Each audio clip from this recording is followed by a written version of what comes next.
C. Mula nung natuto D, doon kami sa studio. Sindihan na yun nasa tubo, ibahin mo ko sa laro mo. Kasi pag ako gumanap, totoo di nagpapanggap. At alamin ang tigawerlo, kita mo sa lakad maangas. Pero di ako mayabang, nasa pipe yung malakas.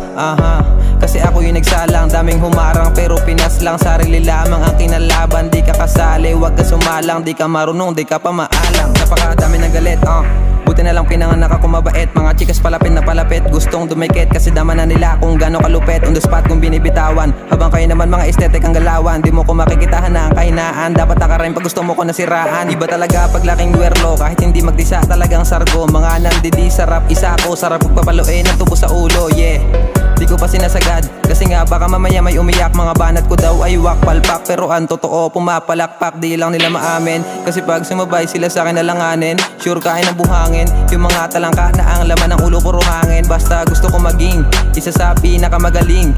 Hawak yung klak kasi aning, ano ba, hindi to distract mga bading. Wait, pakinggan mo muna aking mga sinasabi. Batang lower kaya iba aking atake. Ano man kung may magbaka sakali, puputok na lang kasi nakakasayong akin. Walang nagwagi sa gusto akong sirain. Sige sumibad kayo sa aking mga pain. Kapag ako na yung beat, kaya handa na wasakin. Busog lagi sa beat kasi aking kinakain.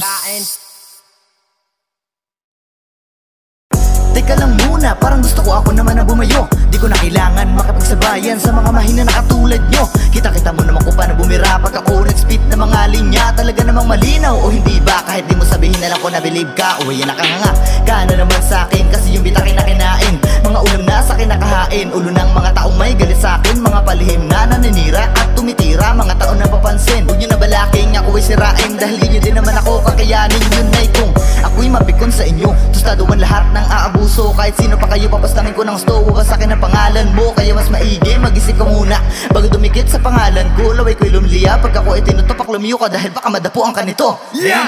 Paano pa kapag ako ang lumabas? Sasabihin ko sa'yo na